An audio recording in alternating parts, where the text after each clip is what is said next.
Clima, adaptação, né? Uhum. Planejamento urbano. Você faz pós-doc lá? Quem é o seu tutor? É o professor Pedro Jacob. Ah, tá. Certo. Então, nós vamos começar. Acho que essa já é a 15ª aula. Nós tivemos, no começo do curso, aulas mais associadas a aspectos físicos, né? Mas já faz aí umas 2 aulas, 3 aulas que a gente mudou assim para o aspecto mais social, mais humano, certo? Então, você está compondo essa segunda fase, essa parte aí do curso. E aí, então, você pode começar, se você quiser, e aí as pessoas, você verifica aí como é que você quer que a interação das pessoas ocorra, se é ao longo da aula, se é no final do curso, no final da aula, tá certo?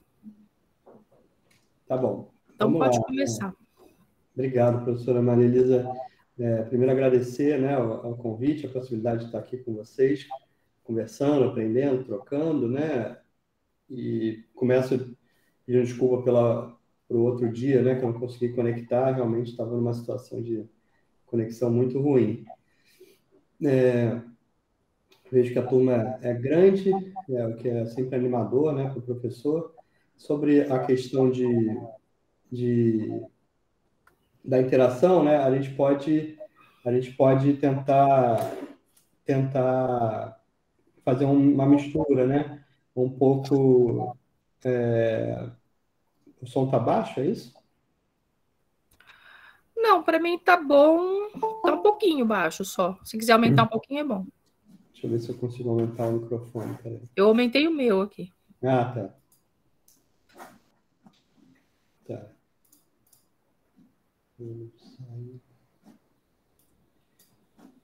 Bom, aumentei aqui, espero que melhore aí.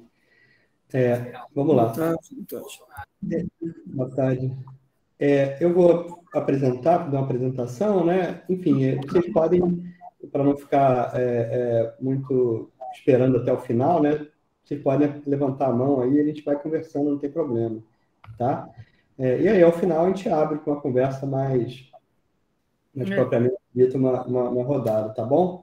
Fiquem à vontade. Eu preparei uma apresentação para vocês, para a gente ir conversando, depois ela vai ficar disponível, tá? Eu passo para a professora Elisa, então não precisem ficar preocupado enfim, salvar e anotar qualquer coisa.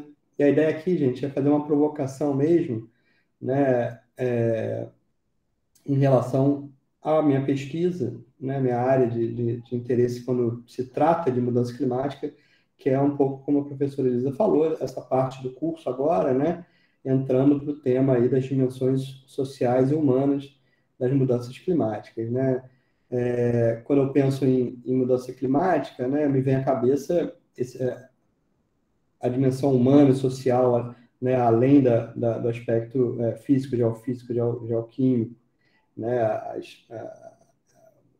os impactos, né, as tragédias que a gente vê recente e que a gente tem visto, né, e noticiado e acompanhado cada vez com maior intensidade, né, seja aqui no estado de São Paulo, como a gente tem visto, viu no início do ano, viu agora, recente, na Bahia, a gente viu no início do ano também, no sul da Bahia, em Pernambuco, né, semana passada, acho que vocês devem ter acompanhado, né, e como discutir cidade, né, e as dimensões de desigualdade estão entrelaçadas, né? Então, o tema da minha aula essa, né? É um link aí com uma abertura em relação ao que hoje a gente tem chamado de abordagem por justiça climática, né? Então, onde a gente procura, ainda mais num país como o nosso, né? Tentar olhar o lado da questão climática sob um prisma também das desigualdades sociais, né? Então, um pouco esse é o tom, esse é o modo,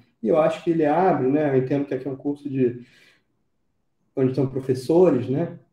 Que ele abre aí um leque muito bacana e muito importante de ser levado para a sala de aula, né? Com os alunos, uma série de de possibilidade de a gente trabalhar esse tema aí com realidades locais, por exemplo, né, próximos às escolas, enfim, a realidade de cada um de vocês. Tá bom? Hoje é mais uma aula expositiva, né? No próximo encontro, a ideia é uma oficina, então a gente conversar mais aí sobre exemplos práticos, sobre como a gente consegue fazer isso aparecer, né? Fazer isso acontecer dentro da sala de aula. Então, hoje é um pouco da apresentação do que é isso, né? De uma maneira mais didática, e aí, né, no próximo encontro, é uma oficina para a gente trabalhar, ou tentar trabalhar isso dentro da sala de aula. Tá bom? Então, vou começar a compartilhar aqui minha tela, e vocês fiquem à vontade de levantar a mão para a gente fazer uma interação bacana aí.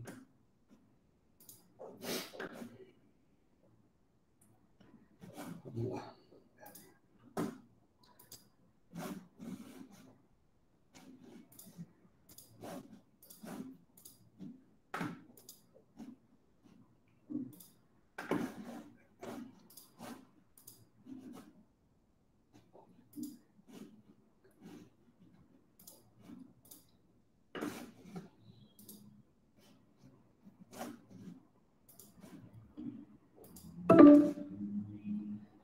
Não é possível compartilhar a minha tela. Peraí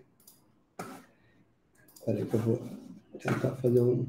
Você escolheu compartilhar a tela toda? Sim, mas é porque está no PowerPoint. Eu vou salvar em PDF, né? Eu abro como... Peraí. Vamos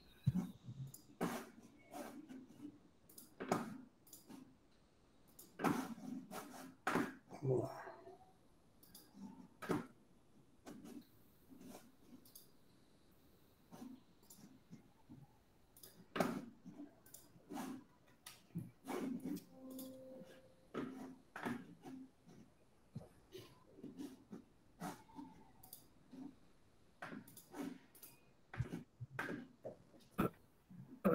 É para funcionar aqui, peraí.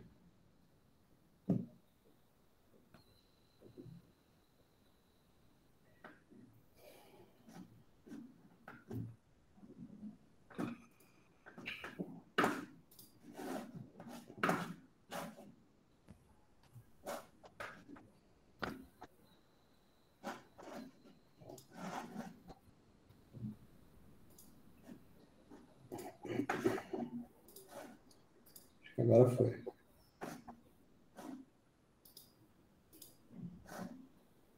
Vocês estão vendo a minha tela? Uhum. Vamos lá. Que bom. Bom, então hoje uma conversa aí sobre justiça climática, né? E as dimensões sociais dos eventos extremos. Esse é um tema que vem crescendo, né, em relatórios de pesquisa, em relatórios de fóruns internacionais, como o próprio painel, né, do IPCC, por exemplo, principalmente desde 2015 para cá, a gente vê uma caminhada, né, de incorporação, né, de temáticas sociais, políticas públicas, ou de foco em cidades, ou em temas de cidades, né, no último relatório do Grupo 2, por exemplo, que saiu ano passado, vocês devem ter visto, né, tem um capítulo, que é o capítulo 6, que é um capítulo sobre cidades, né, e ali você tem as dimensões sociais, as dimensões das injustiças muito presentes, inclusive em termos de terminologias, né, conceitos que antes a gente usava apenas para descrever processos urbanos, sejam relatórios na academia ou em livros, em artigos, aparecendo também nesses relatórios, como, por exemplo, o conceito, a noção de gentrificação, aparece no relatório do Grupo 2, do IPCC, do último, do AR6. No desse ano também, no capítulo 17, a gente vê a dimensão social muito presente, sobretudo em relação também à questão de áreas de moradia, de áreas onde política pública e o passado colonial, a gente vai falar um pouco disso, também tem aí, jogam um papel importante e devem ser levados em consideração na construção, né, de políticas públicas, de planejamento de cidades, enfim, do nosso viver, de como a gente constrói uma cidade, como a gente constrói uma questão. O meu nome é Pedro Henrique Campelo Torres, né? Atualmente eu estou como professor parte, que chama, né? Da EASH, da Gestão Ambiental, na EASH, no curso de Gestão Ambiental, e como pós-doutorando do Instituto de Energia e Ambiente, sob supervisão do professor Pedro Jacobi, pesquisando essa temática. Aqui um pouco de propaganda para vocês me conhecerem, né? São alguns trabalhos que têm saído recentes, quem tiver interesse pode pesquisar, depois mais com calma. São alguns artigos, né? Não tanto para uso em sala de aula, mas para conhecimento do debate, para instigar o tema, né? Ou seja, como é que o tema, né, da desigualdade está aparecendo nessa discussão, né, num país como o Brasil, como um plano nacional de adaptação ou como um plano local de adaptação, né? São Paulo fez um plano de adaptação de ação climática, está endereçando questões de justiça, está endereçando questões, né, de áreas periféricas, está endereçando questões ligadas a minorias, né? São temas que a gente pode começar, né? E a gente vê isso uma crescente dessa agenda em outros países, em outras áreas também de estudo, que podem estar sendo observados aí no campo da questão climática.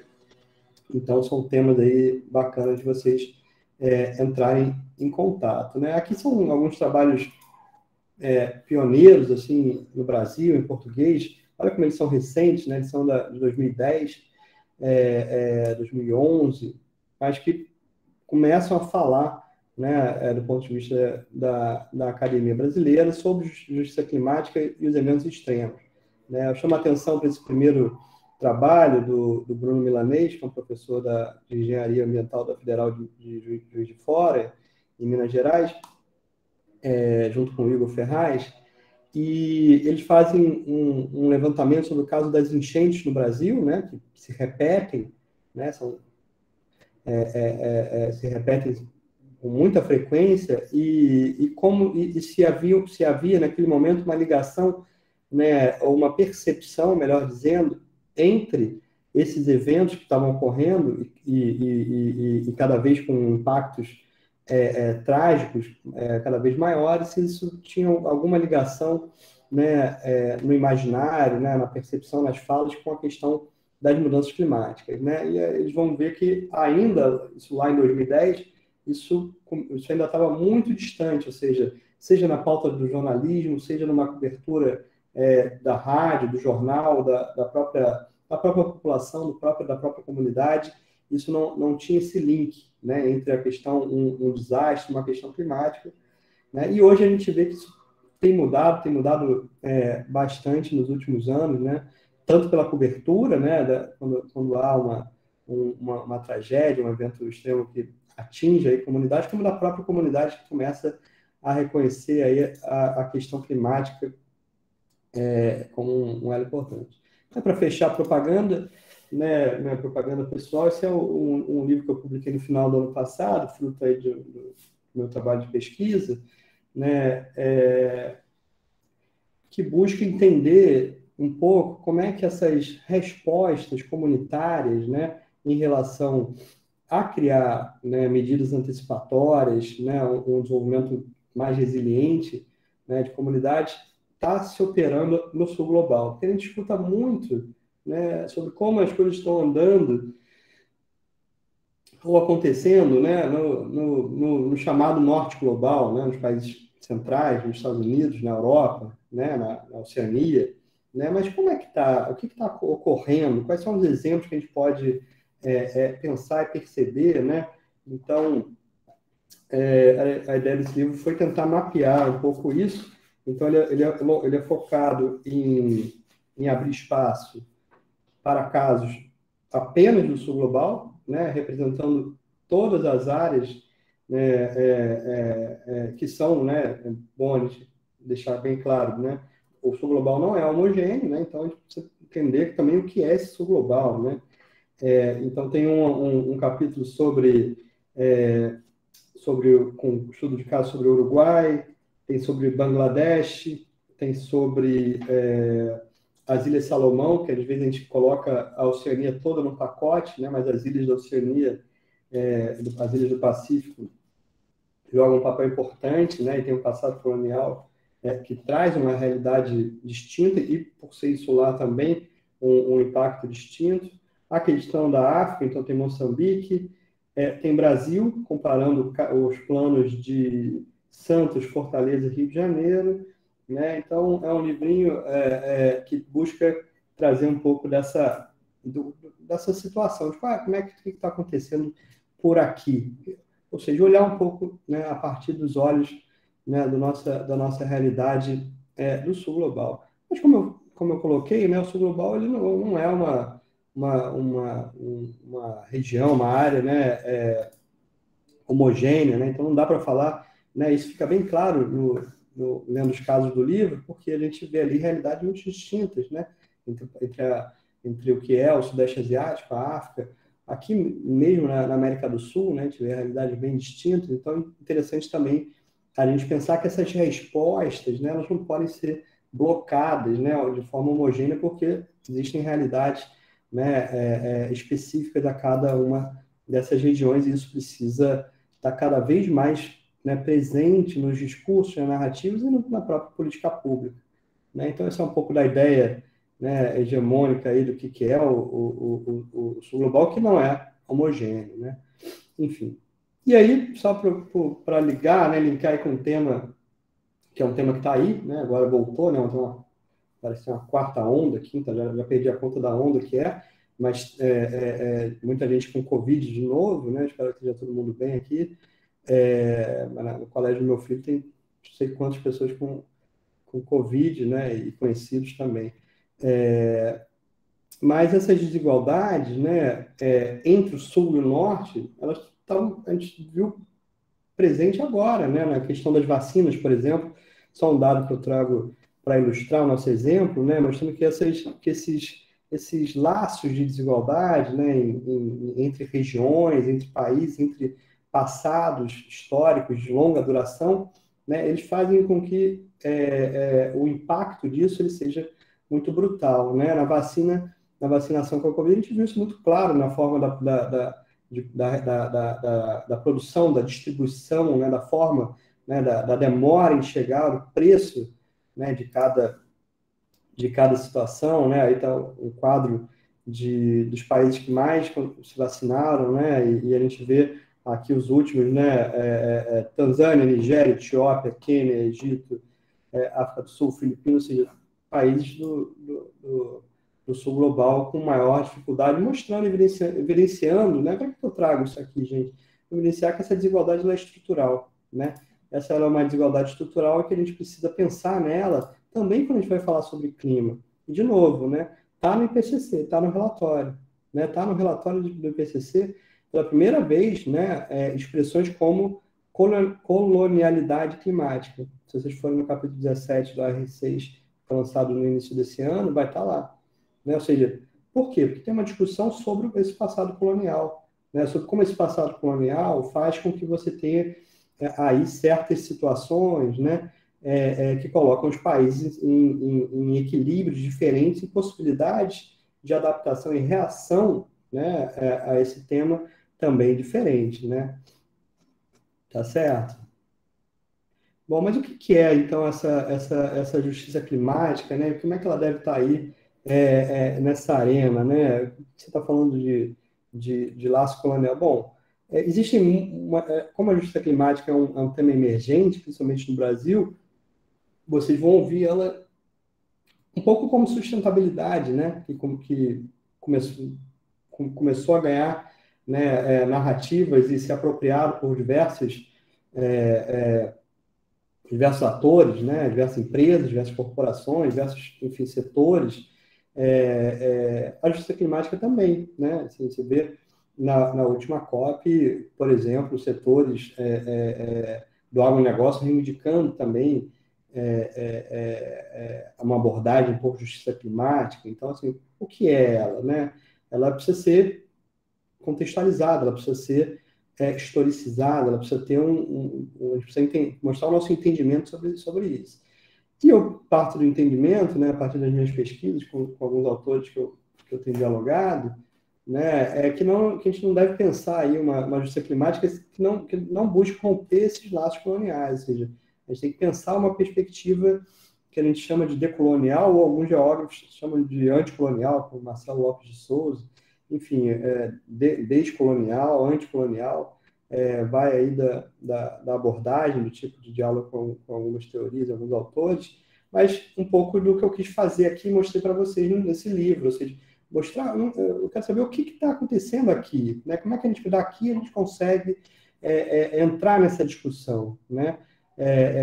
Eu lembro eu lembro que enfim, eu tenho um passado de ter trabalhado, né? Eu tenho um chapéu aí da academia, mas eu também tenho um chapéu de ter trabalhado nas organizações do terceiro setor, né? Algumas mais conhecidas, outras menos, e também em governo, né? Eu trabalhei na Secretaria do Verde, da cidade de São Paulo, e fiz alguns trabalhos para o Ministério das Cidades. E era muito comum, né? Quando a gente chegava para o Ministério das Cidades e mostrar algum exemplo, né? Principalmente na época do PAC, né? Enfim, estava se construindo muitas coisas de infraestrutura, né? Principalmente na área de transporte, com exemplo, né? De Nova York ou da Europa, né? E os próprios técnicos do Ministério falavam: poxa, Pedro, mas não tem aí um exemplo da África do Sul, né? Um exemplo, né? De Lima, né? Assim, porque ou seja, pensar essas estruturas, né?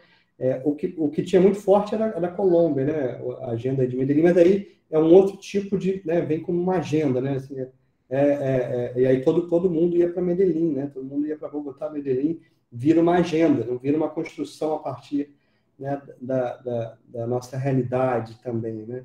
Mas enfim, pensar um pouco a partir do nosso saber local, do nosso entendimento, né? Dos nossos problemas, né? Esses dias eu estava vendo a série, tem aí sem fazer propaganda, né? Mas a série da HBO sobre o PCC, não sei se alguém aqui viu, são quatro. Bom, a gente vive sobre essa realidade, né? Como é que a gente vai fazer certas questões, né? A partir do momento que a gente tem essa realidade, né? A gente vive uma situação, né? De déficit habitacional muito forte, né? Na cidade de São Paulo, em outras cidades do país. Como é que a gente entra com a pauta climática nessas comunidades para construir uma agenda comum, né? Uma agenda de co-construção, de co-design, né? Que a gente fala na academia, né, com realidade tão forte que hoje, com a crise, né, a gente tem visto a fome, né, a extrema pobreza voltar com força, fora o desemprego, né, o preço do gás, o preço da luz, o preço das... Como é que a gente faz com que essa agenda consiga penetrar, né, diante desses problemas que são prioritários, porque são esse é um desafio, né, e esse link ele tem que ser construído. Né? Ele tem que ser construído de novo por baixo, né? Ou seja, há um link direto para a gente construir aqui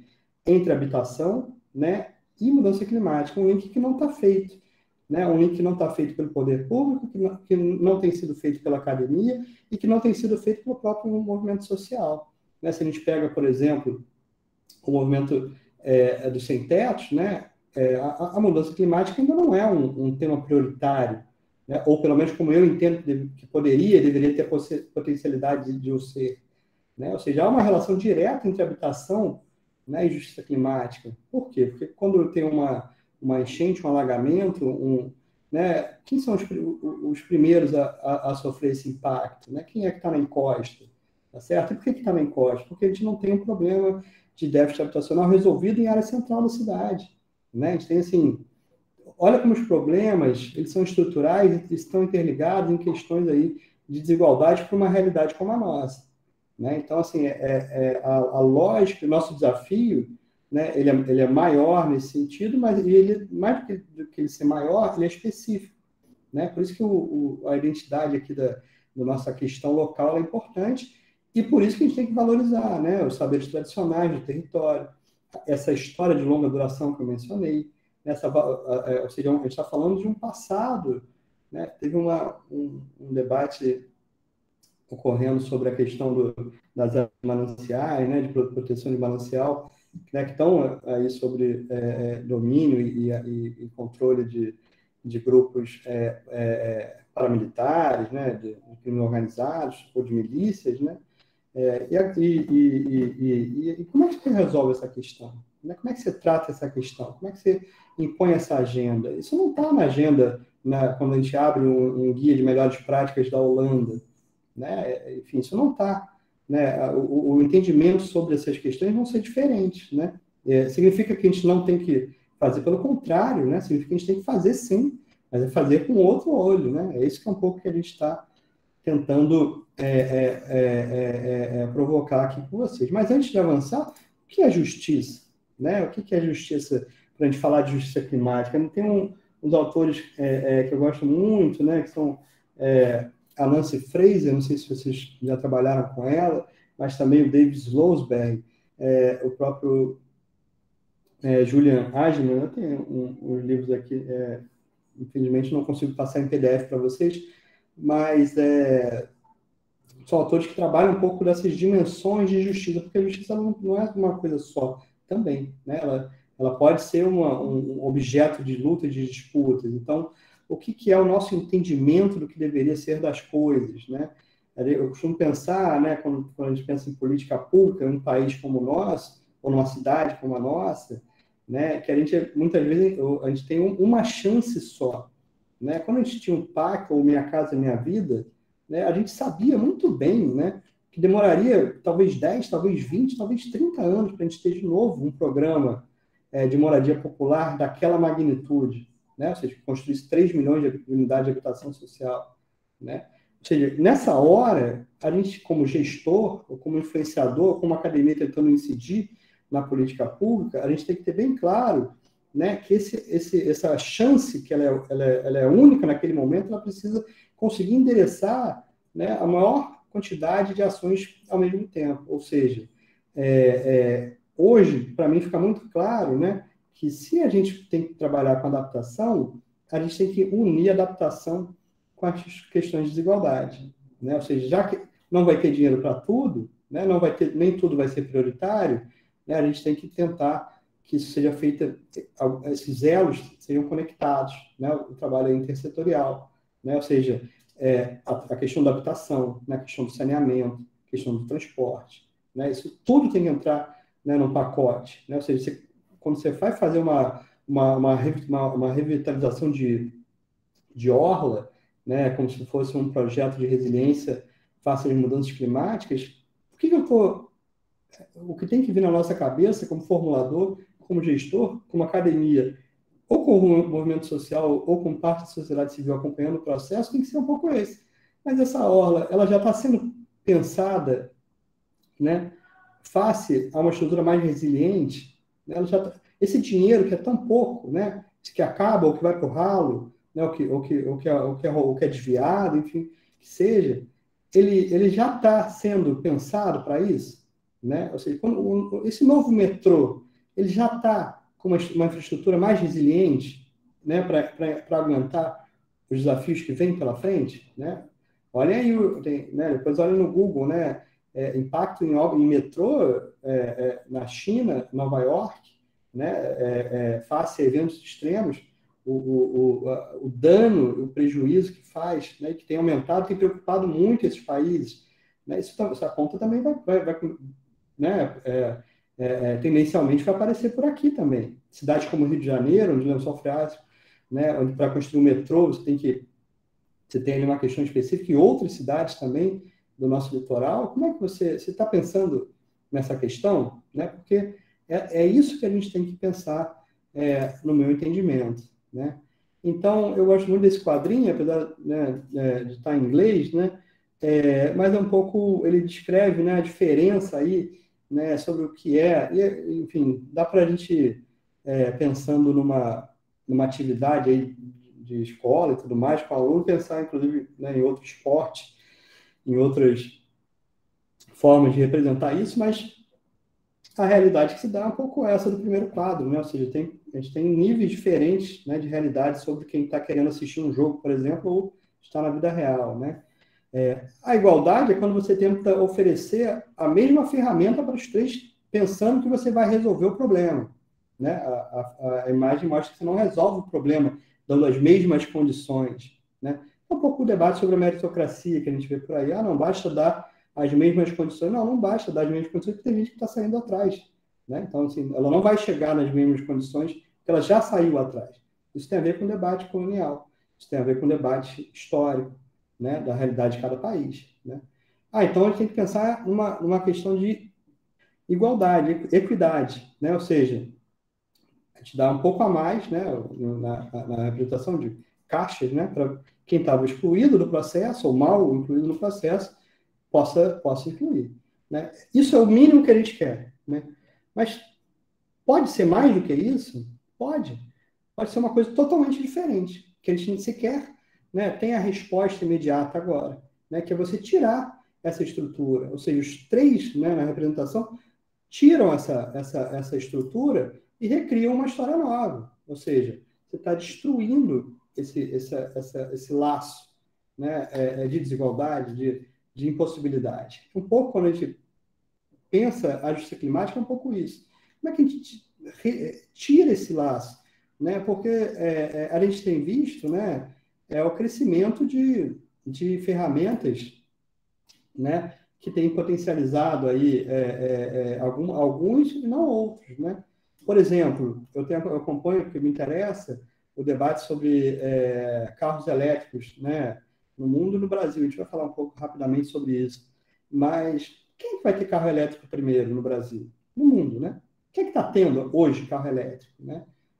São alguns, né? Não são todos ao mesmo tempo, né? Por isso que no Brasil também, né? Quem é que tá tendo carro elétrico? Hoje você vai no shopping em São Paulo, já tem alguns lugares que você tem lá o conector, né? São poucos, mas já tem alguns, né? Todo mundo vai ter ao mesmo tempo? Todo mundo tem a possibilidade de ter primeiro? Não, né? Porque o preço é diferente, as possibilidades são diferentes. Ou seja, tem uma questão pregressa aí, né? Então, a própria questão do que se chama de transição para essas soluções, né? Primeiro, ela é cara, ou seja, ela vai fortalecer alguns, né? E ela vai possibilitar que alguns façam essa adaptação, essa transição, antes que outros, né? Professor, mas tem alguma maneira de você fazer? Tem maneira de você compensar isso, tem maneira de você equalizar isso também em relação a próprio investimento em transição de transporte público, né? Ou seja, a pessoa não tem o carro elétrico, ela está usufruindo de um transporte público elétrico, de hidrogênio, ou de algum outro combustível mais limpo, né? Mas isso não resolve só o problema, porque tem outras questões aí para a gente pensar, mas é só uma ilustração de como tem uma questão estrutural, né? E essa questão estrutural é o que me interessa, né? Aí uma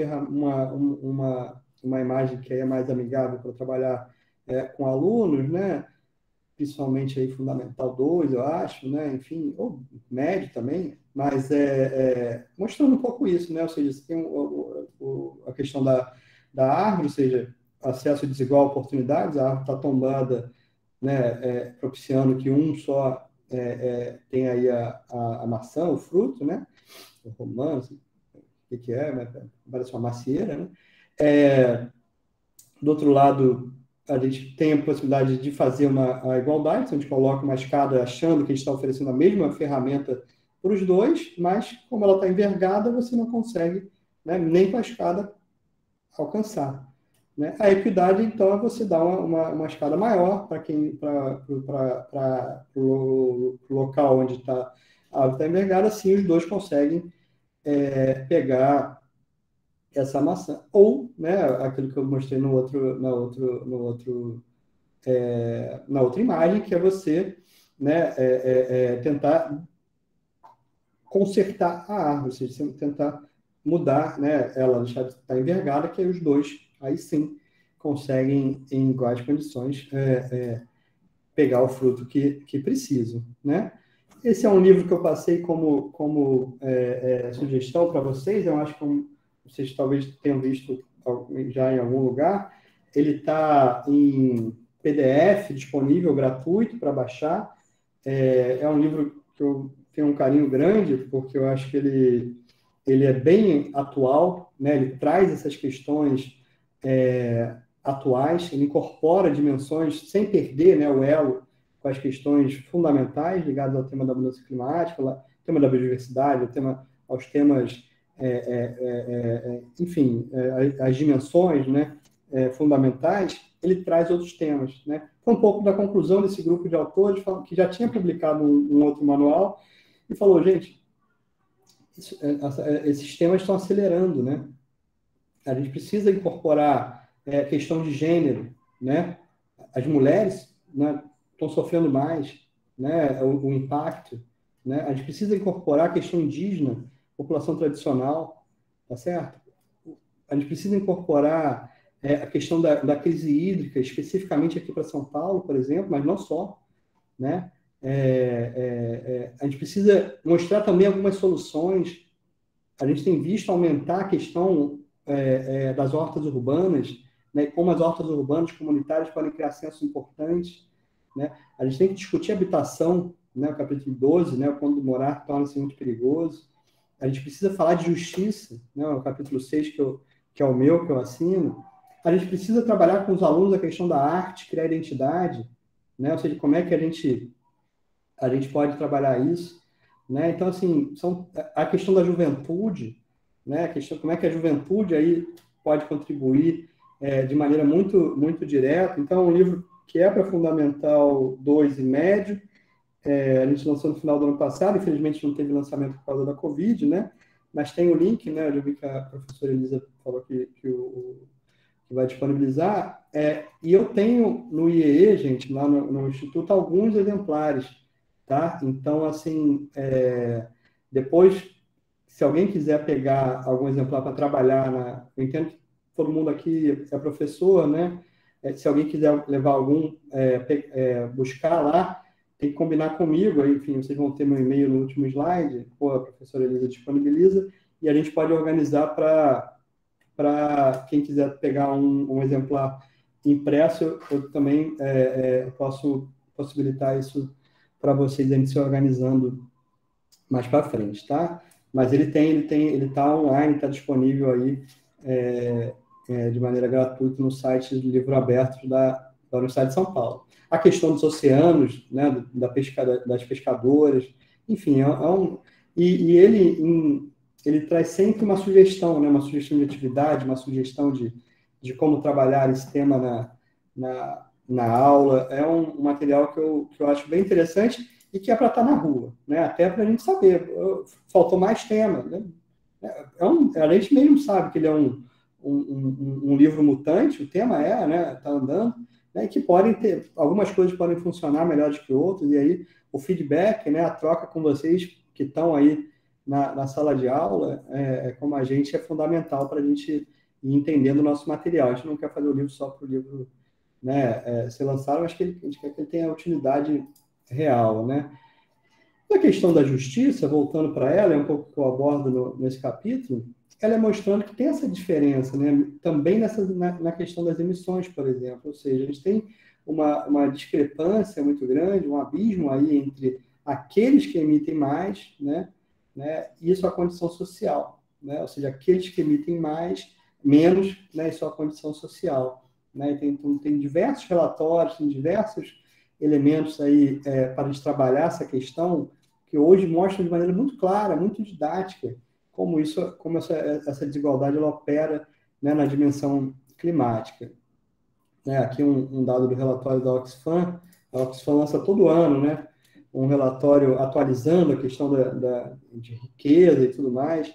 Lança sempre em paralelo ao Fórum Econômico de Davos, né, realmente em janeiro, fevereiro. E aí a pauta climática ambiental já foi incorporada de maneira central por essa organização, né, no relatório, e esse relatório mostra aí que o 1% mais rico, né, ele causa o dobro de emissão dos 50% mais pobres, né, ou seja, mostrando que tem essa desigualdade, né, e aí faz a gente pensar, bom, então, como é que a gente equaciona, né? Se a gente falar que os países precisam, para trilhar essa transição, né, investir em carro elétrico, a gente está fazendo a gente está endereçando a questão da maneira certa, ou seja, é o remédio certo para a doença certa, né? Ou seja, não é que o remédio seja errado, às vezes só não vai resolver exatamente o que a gente está tendo que endereçar, né? Isso é uma questão para a gente pensar. E de maneira direta, então, para ser bem didático, né? O que é essa justiça climática, então, para mim, né? Para os autores que eu dialogo, né? Bom, os eventos climáticos extremos, quais? Enchente, tufão, tornado, né? Secas prolongadas, ondas de calor, têm ocorrido com mais frequência e intensidade em todas as partes do planeta, né? Ou seja, isso aí a gente não tem dúvida, a gente tem visto, né? É um fato, o próprio relatório do PCC, do AR6, né? O grupo 1, traz isso de maneira muito, muito inequívoca, né? Os impactos eles têm o potencial de atingir a todos. Isso também a gente já viu, né? Ele pode atingir a todos, né? Independente da sua região, nacionalidade, grupo étnico ou gênero. No entanto, e aí o link que é onde a gente entra com a nossa abordagem, é que, no entanto, apesar de atingir a todos, nem todos sofrem ou sofrerão esses impactos da mesma forma, né? E mais do que isso, as formas e as capacidades de reação não serão as mesmas para todos. Ele não é só a todos indivíduos, né? A todos nações, né? Ou seja, a forma como Tuvalu, né, um país, uma ilha, né, tem de reagir, né, em possibilidade, ou um país pobre da África, ou o próprio Brasil, é diferente, né, de um outro país central, né? As formas elas são diferentes, então, em escalas, né, seja ela local, né, nacional, regional, tá certo? Como também são do ponto de vista individual dentro desses países, né? A essas formas desiguais e desproporcionais dos impactos é o que a gente chama de injustiça climática, ou seja, as injustiças, gente, elas estão ocorrendo o tempo inteiro. As injustiças climáticas, inclusive, né?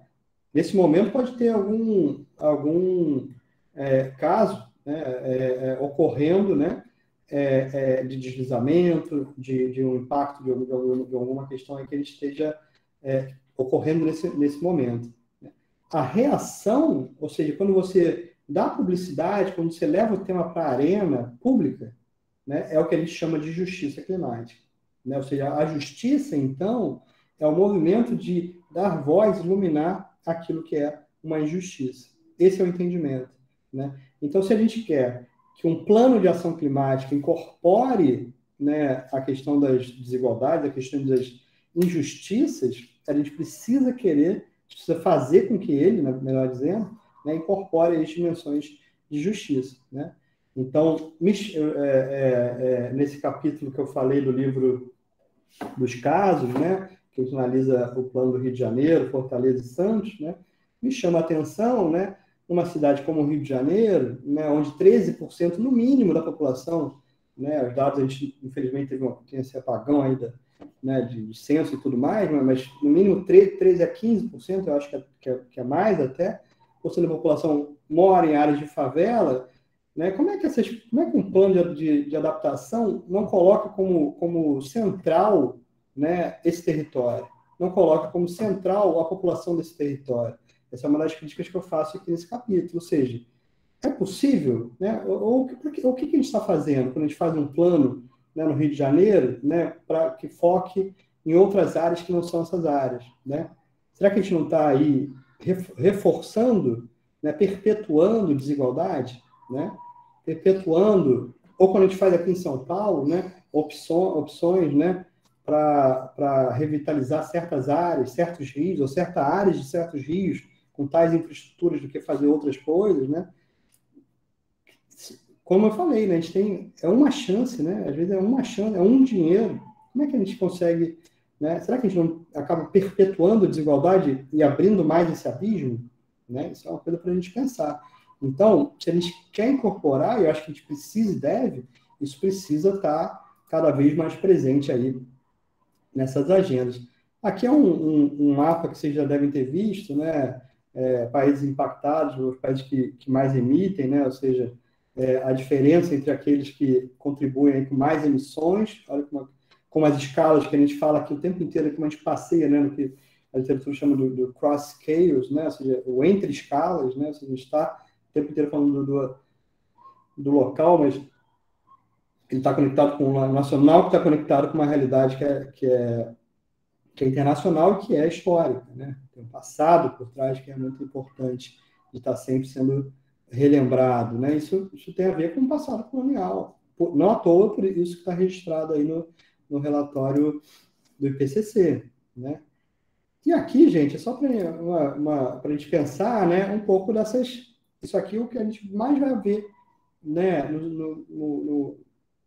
nos próximos anos, vai conviver. Né? São a venda de soluções, né? Soluções climáticas. Né? E a gente aqui na academia, né, ou como professor, na sala de aula, o que a gente tem que buscar é tentar, né, o olhar mais crítico, o olhar mais com lupa sobre cada uma dessas... Né? Ou seja, a BP, né, a British Petroleum, depois do acidente, né, no Golfo do México, muda o logo, né, para ser mais verde, a Shell, né, também agora uma empresa de transição energética, né, ou os bilionários, né, tá aí o Elon Musk da Tesla, né, com soluções que mais bilhões e ficando cada vez mais rico, né, ou seja, ampliando esse abismo, né, de alguma maneira. O próprio Bill Gates, né, também com soluções aí geniosas para questões de climáticas, mas sem falar, né, nas questões de desigualdade, sem entrar nas questões de extrema pobreza, de pobreza, né, que assolam aí a nossa questão, né. É uma lembrança que eu sempre acho importante da gente pontuar, que tem a ver com o ponto, né, da colonialidade, do passado histórico, né, que é essa questão, né, não sei se vocês vão lembrar, mas em 2020, né, vai fazer 2 anos agora, em julho, teve um golpe de Estado na Bolívia, o presidente Evo Morales tinha acabado de ser reeleito, e o Elon Musk, né, que agora comprou o Twitter, ou parte do Twitter, está comprando, né, o Twitter, inclusive esteve aqui no Brasil recentemente, declarou apoio ao golpe, né? Não sei se vocês lembram, né? Que a gente também, isso faz parte da nossa colonialidade de saber mais, né? Ou acompanhar mais, né? Eleições dos Estados Unidos, né? Na época da eleição, todo mundo virou especialista, né? Na eleição dos Estados Unidos, como é que era a proporcionalidade, a gente não acompanha muito aqui a América Latina, ou esquece rápido, né? Do que está ocorrendo aqui com nossos países vizinhos, né? A própria Colômbia, com uma eleição super importante ocorrendo, né? Enfim. E o Elon Musk falou, em português claro, em português, né? Claro, a gente vai golpear, a gente vai dar golpe aonde a gente quiser, né? Deal with it, ou seja, seria o aceita que dói menos, né? Em bom português, né? E por quê? Por que ele está interessado? O que tem a ver, né? O Elon Musk com a Bolívia? Eu trouxe ele, mas poderia ser outro, tá? Não é nada com a Tesla especificamente, né? Mas a Tesla, né? E aí está todo o apoio, depois da Bolívia consegue reverter, aí a importância também de lembrar a positividade, né? A gente fica muito para baixo às vezes, né?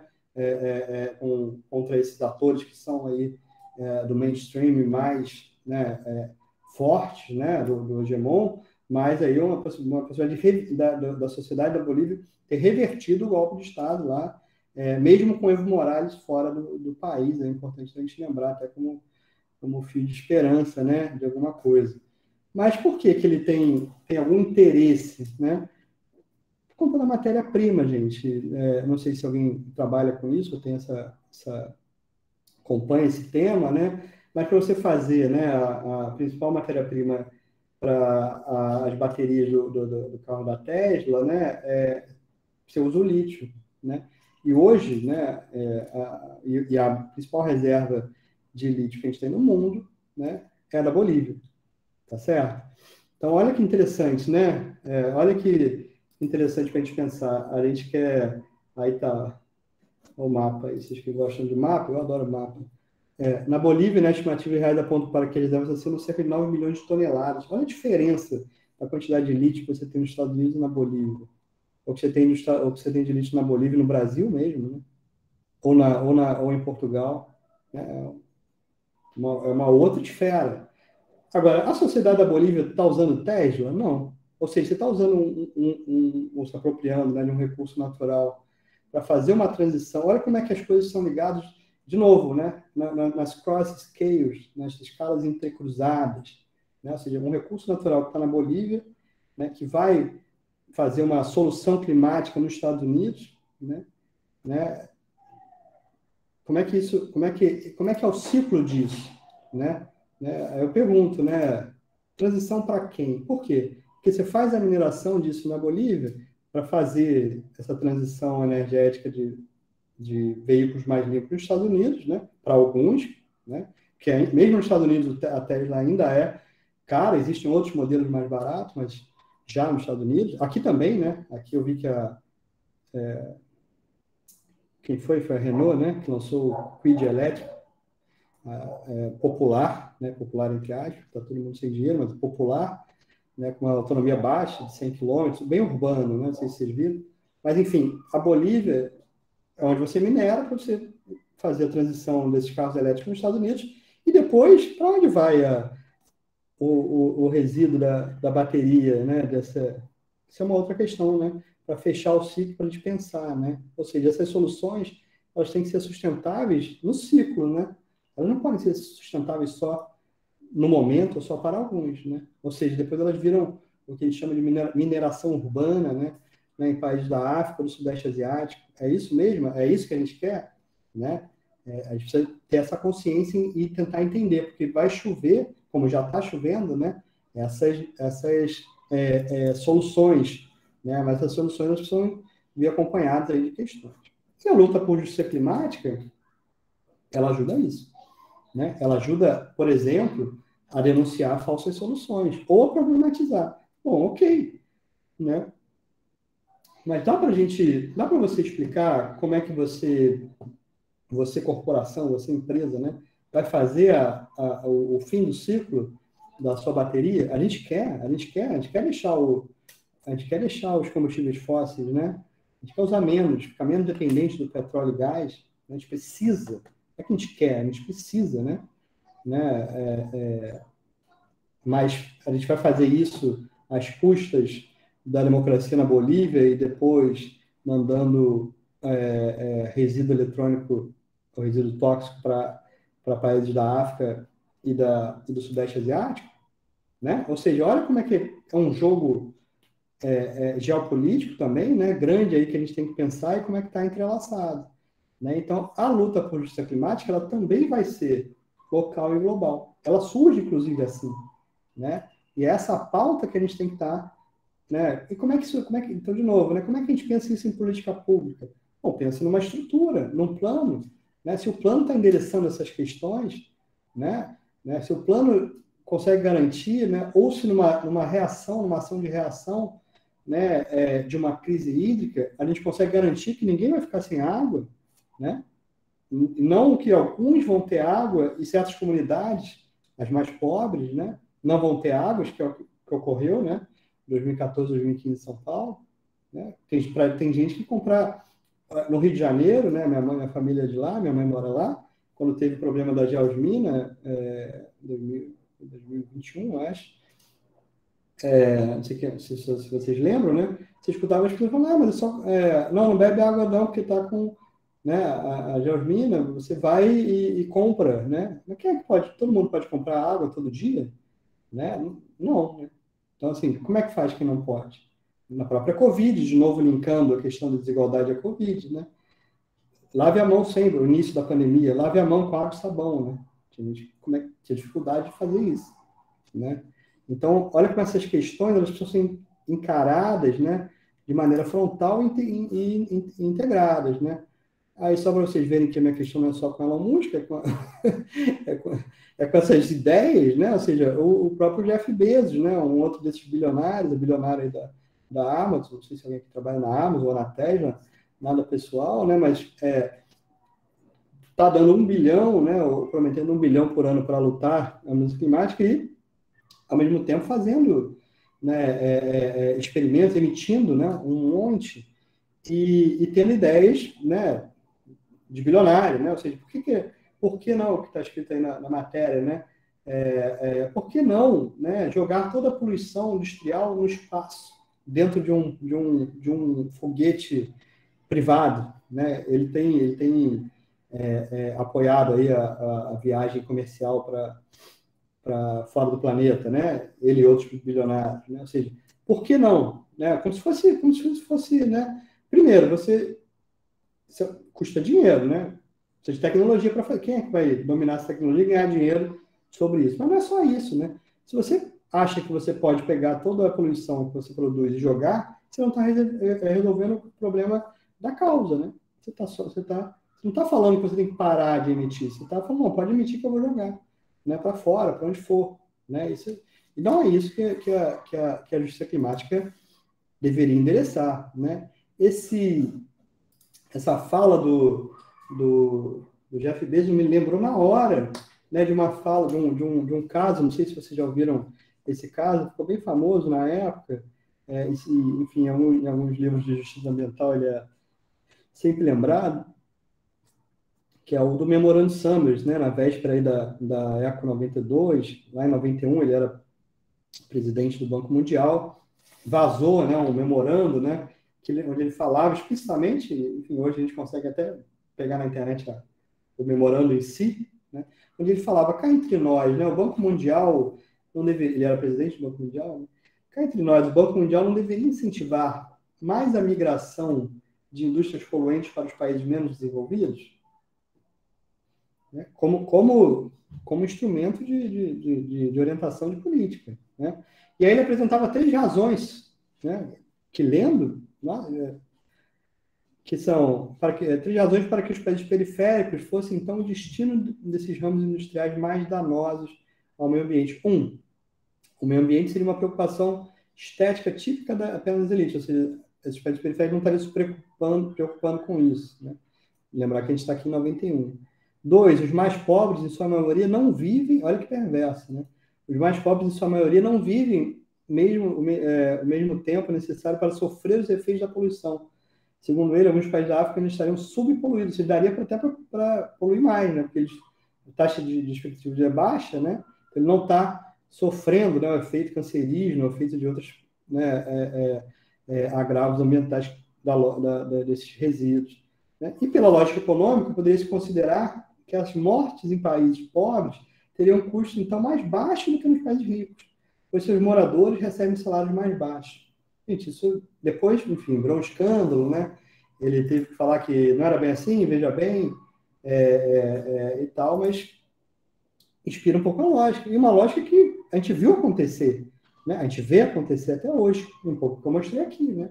Onde que a gente vê, né, o recebimento? Tem vários documentários hoje em dia aí na internet, né, onde vão os resíduos, né, de lixo eletrônico, para onde vão essas montanhas, né, de toxicidade, né? São países da África, do Sudeste Asiático, né?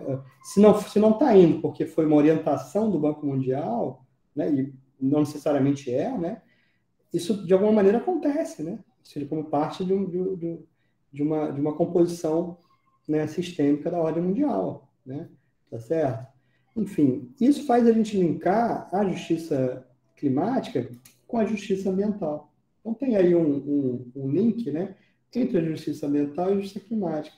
A justiça ambiental é a que vai mostrar empiricamente, né, o professor que cunhou, né, essa noção, o Robert Bullard, ele levantou, né, empiricamente, colocou isso numa representação gráfica de como existe uma coincidência entre os depósitos de poluentes tóxicos e bairros de negros, de minorias nos Estados Unidos, né? E aí ele falou, olha isso aqui, né? E aí eles foram vendo essa coincidência, depois a gente vê que não é nada de coincidência, né? E ocorria em outras cidades, em outros estados, né? Em outras, né? Mostrando que esse fator, né? Existia uma desigualdade da representação geográfica espacial desses riscos, desses problemas, né? E que existiam grupos que estariam mais expostos, né? Enfim. Lá nos Estados Unidos, inclusive, né, a noção de justiça ambiental ela já vem carregada muito forte, então, portanto, né, com essa questão de racismo ambiental. Hoje a gente ouve falar até de racismo climático. São novos temas, né, que a gente vai ouvir. Questão dos imigrantes climáticos, dos refugiados, né, climáticos, né, que vão, né, já chegam, vão começar a chegar cada vez mais aí nos países centrais, sobretudo, né? Enfim, então, pensando na justiça climática para o Brasil, né, a gente precisa tentar entender um pouco como é que esses grupos, né, pensando que é uma agenda que tem que ser construída por baixo, como é que os grupos comunitários, as populações tradicionais estão lidando com essas agendas, né? O que eu tenho visto nas minhas pesquisas é que ainda é frágil, né? Como eu falei, eu mencionei o MTST, por exemplo, né? E não significa que não vai ser, né? Que esse processo não está em construção. Inclusive, eu acho que está. Né? Se a gente pegar o MST, por exemplo, o Sem Terra, né? O Movimento Sem Terra, a gente vê uma mudança da década de 90 para os anos 2000, porque é hoje, né? Anteontem, não sei se vocês acompanharam, enfim, em redes e tudo, ações do MST em relação à questão dos agrotóxicos, né? Ações, né? São táticas que não eram usadas antes, né? Esse tipo de tática, né? Ou mesmo um incentivo à produção de orgânico, né? Hoje o MST é o principal produtor de arroz orgânico, né? E outros itens aí importantes de uma agricultura orgânica no país, né? Ou seja, é um entendimento de que a luta também deles, né, tem uma relação com a produção, e essa produção não pode ser uma produção como a do agronegócio, ou como parte do agronegócio que faz uma produção aí com uso de defensivo, né, e tudo mais, que o movimento precisa se diferenciar, né? Então, assim, é importante acompanhar, porque quando eu falo que o MTST não está, não quer dizer que amanhã ele não vai estar, né? O contrário, desejável, no meu entendimento, é que ele tivesse, né? E a gente tem acompanhado aí esse movimento por justiça climática, é o que eu digo que eu chamo que é o de baixo, né, o local, né? Como ele também é desproporcional do norte para o sul, né? Ou seja, tem um levantamento que eu fiz no dia da greve climática, não sei se vocês vão lembrar, em 2019, né? O número, né? A participação no norte e no sul global, né? Assim, na Alemanha é um negócio estrondoso, nos Estados Unidos, né? Na Austrália, né? E aí, enquanto na África, América Latina, no Sudeste Asiático, um negócio bem, bem, bem pequeno. E aí você pode perguntar, poxa, professor, mas é porque o brasileiro não vai para a rua? Bom, isso não é verdade, né? O brasileiro vai para a rua, né? Vai muito. Já foi mais, já foi, no momento que vai mais, no momento que vai muito, a pauta varia, né? A sociologia está aí para explicar, a ciência política e outros tantos, a geografia, né? Professor, mas então, será que não é porque não vai para a rua quando o tema é ambiental? Olha, o tema ambiental realmente ele carece, né? De mais esforços aí, né? De entendimento da população sobre ele, inclusive para passar isso em relação de representatividade, representação do Congresso Nacional, né? Assembleias Legislativas e câmaras de vereadores e tudo mais. Isso é verdade. Mas nesse mesmo ano de 2019, né, a gente consegue quebrar essa questão, porque nesse mesmo ano de 2019, no primeiro semestre, não sei se vocês vão lembrar, não sei se todo mundo aqui mora em São Paulo, mas teve uma grande marcha pela Amazônia, né, na Avenida Paulista. Gigantesca. Né? Então, assim, professor, então talvez a Amazônia tenha uma... É possível. Né? É possível que se o tema fosse oceanos, não tivesse tanto, apesar do oceano ter virado, né, isso que a gente tem visto, né, um grande depósito em várias cidades, né, de esgoto, de ausência de saneamento, agora, nos últimos tempos, de plástico e de outros rejeitos, resíduos, né? A Amazônia, ela está... Bom, então a gente precisa entender como é que a Amazônia entrou aí na percepção de urgência das pessoas para tentar que a pauta climática também esteja, né? Porque o que a gente vê hoje, e de novo, quando eu falo que não teve, não quer dizer que não está aumentando. Ao contrário, né? Inclusive, eu tenho percebido o contrário, que há um movimento de aumentar, né? até fazer essa provocação, né? Esse movimento ele começa de classe média branca, e aí talvez por isso ele tem uma representatividade baixa, pequena ou não prioritária, né, em movimentos de favela, periféricos, comunitários, de pauta LGBTQIA+, enfim. Hoje eu já vejo que está mudando, né? Inclusive, a COP passada, né, a COP de Glasgow, já mostrou uma agenda diferente, né? Um exemplo de um cartaz que há 3 anos a gente não viria, né? Sobre justiça climática, com essa representatividade, né? O Preto Zezé, né? O da CUFA, né? O Alexandre Anso, que é pescador artesanal da Baía de Guanabara, a Amanda, a Maria José Pacheco, né? Homens, mulheres, negros, né? Aí representados, né? Ou seja, a importância disso. Como é que a gente cria política pública para essa parcela da população sem ouvir eles? É um pouco o que eu falei como é que a gente cria um plano para a cidade do Rio de Janeiro, para São Paulo, né?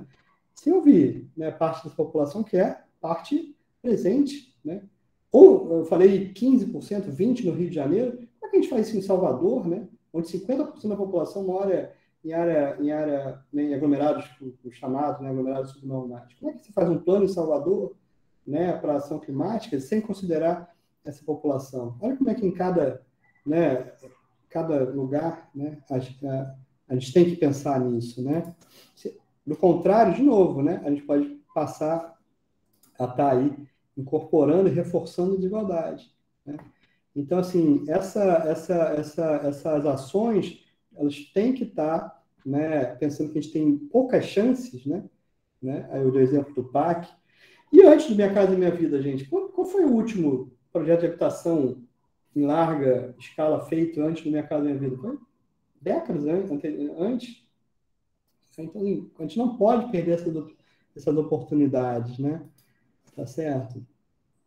Então, aí um chamado que eu tenho tentado reforçado, né? Tentado brigar no bom sentido é isso, né? Que a agenda da habitação, por exemplo, né?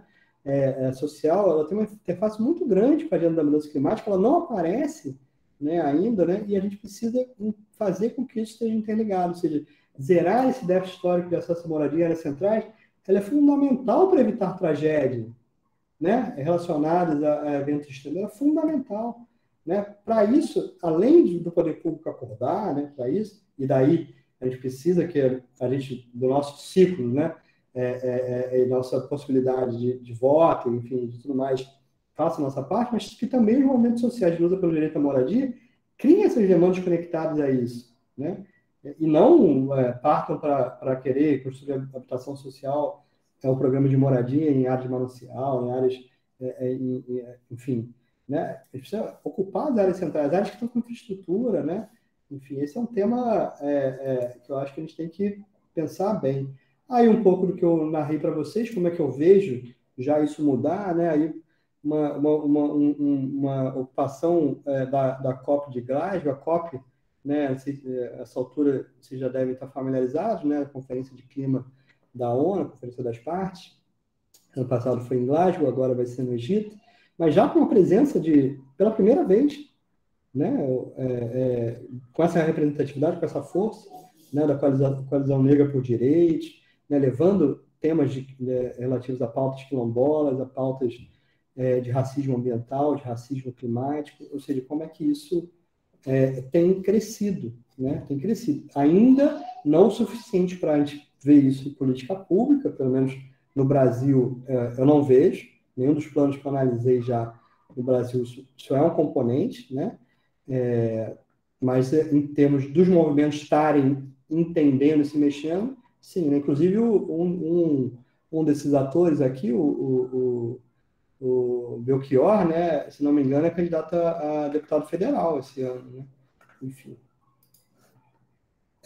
Aqui a COP26, de novo, né, presença de mulheres, negras, do movimento LGBTQIA+, indígenas, a Sônia Guajajara, né, mostrando essa diversidade, como as políticas de clima para endereçarem as desigualdades, a justiça climática, elas têm que incorporar, né, todos esses eixos, esses atores, essas demandas. E a gente não só vai entender que demandas são essas se a gente der voz para eles, né? Tá certo? Bom, isso leva a gente, já caminhando aí para a gente poder abrir para a gente conversar, né? Isso leva a gente a pensar duas questões principais, né?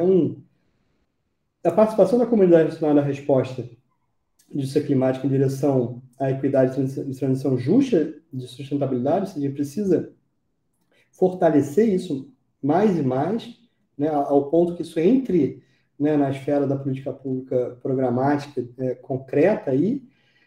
E o dois, né, que o entendimento que a justiça climática é aí uma ramificação da justiça ambiental, ou seja, que existe essa desigualdade já ambientais no território, ou seja, problemas de infraestrutura de água, de saneamento ambiental, né, de resíduos, de escassez hídrica e tudo mais, né? Na Covid, de novo, a gente viu isso muito claro, né? E que como isso deve ser incorporado aí em planos e planejamento. Então, se essas duas questões não estiverem conectadas, a reivindicação por justiça climática não terá sentido para a gente aqui no Sul Global. Esse é o meu entendimento. Assim, se a gente não conectar essas coisas, os temas de clima em política pública, eles vão resolver parte da questão, né? A gente pode estar falando mais em métrica, né, do que em carne e osso, né? Ou seja, né, em comunidade, né, na gente, em sociedade. Então, a gente precisa tentar interconectar essas questões, né, para que a gente consiga pensar isso de uma maneira bem científica, bem didática, né? Agora, a gente tem desafios, de novo, né? Não é só os nossos problemas que são diferentes dos problemas dos outros países. Né?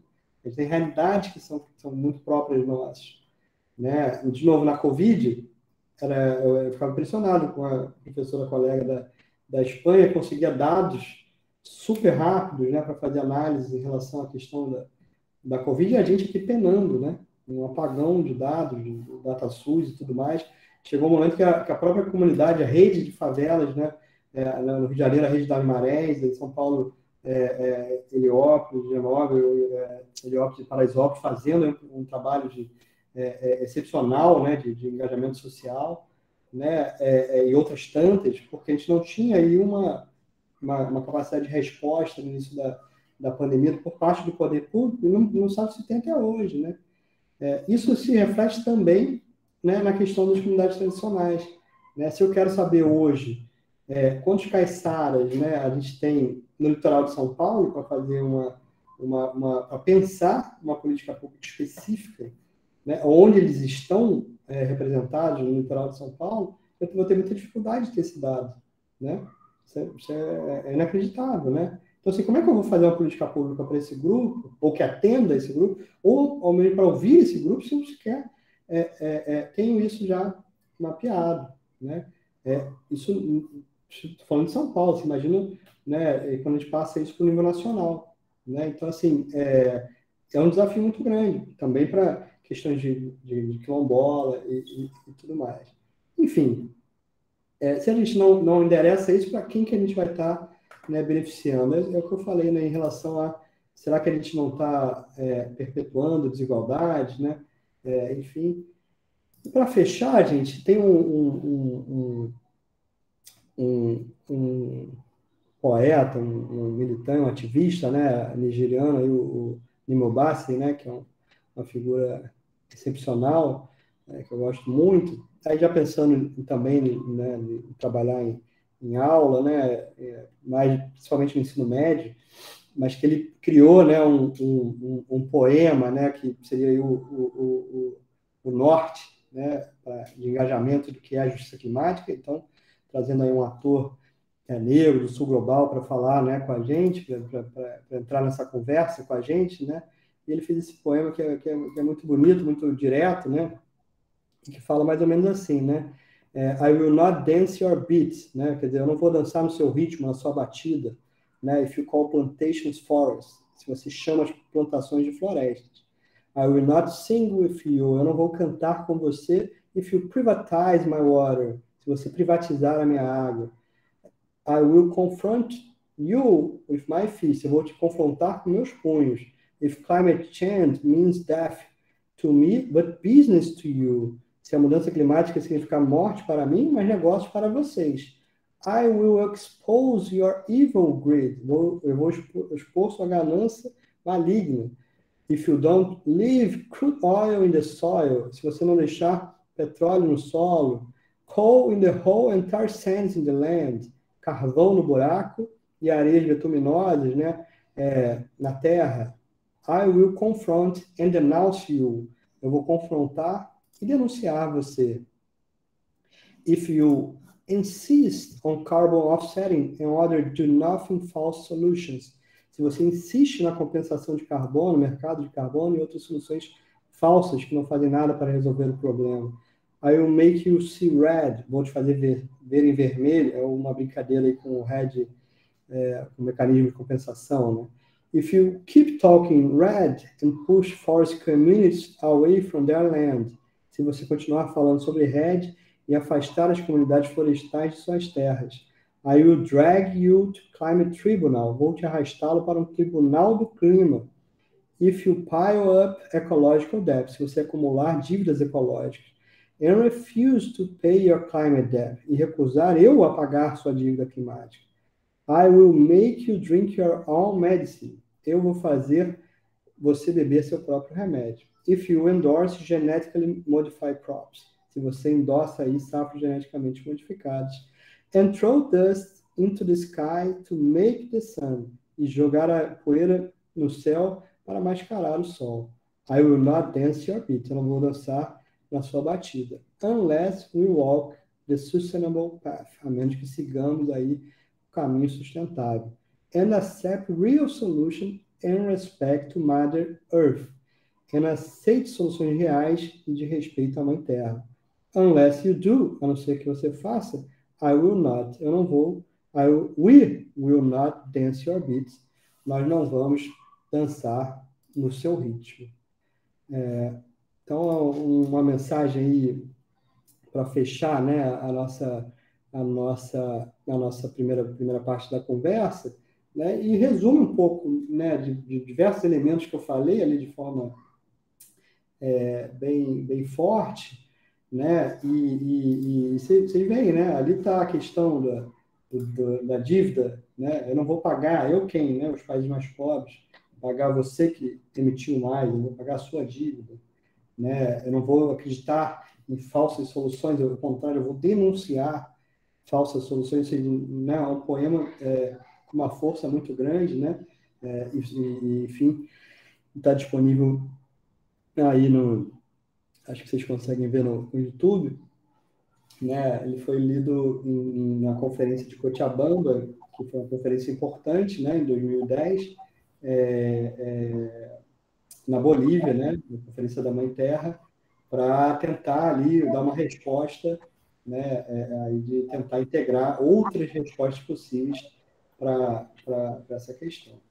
Enfim, a ideia, né, era trazer um pouco dessa temática para vocês, uma temática que eu entendo que é muito instigante, né, e instigante de trabalhar em sala de aula, porque a gente tem muitos temas, né, a gente vai ver um pouco isso na oficina, né, ou seja, a gente pode aqui falar de Friburgo, Nova Friburgo, a gente pode falar de Petrópolis, a gente pode pegar temas, não vou contar, Franco da Rocha, né, a gente pode pegar aqui Guarujá, a gente pode pegar Pernambuco semana passada, a gente pode pegar exemplos, não vão faltar para a gente estar aí pensando, discutindo essa questão, né, com os alunos, entre a gente.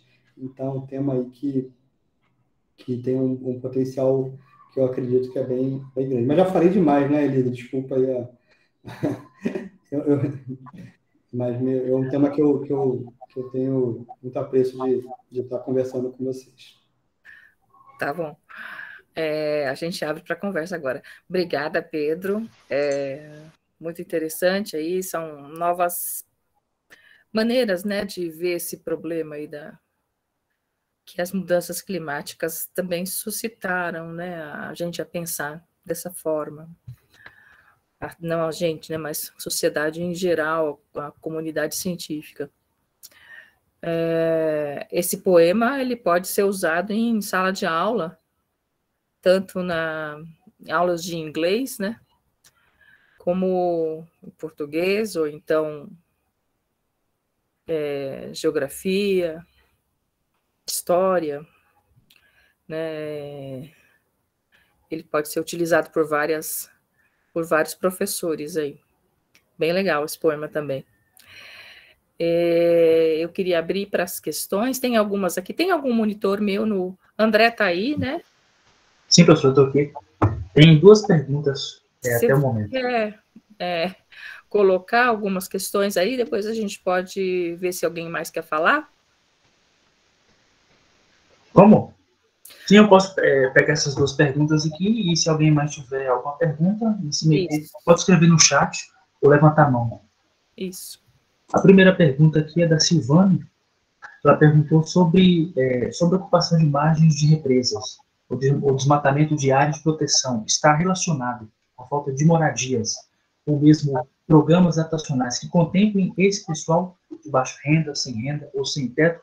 Como se pode falar em justiça climática nesses casos?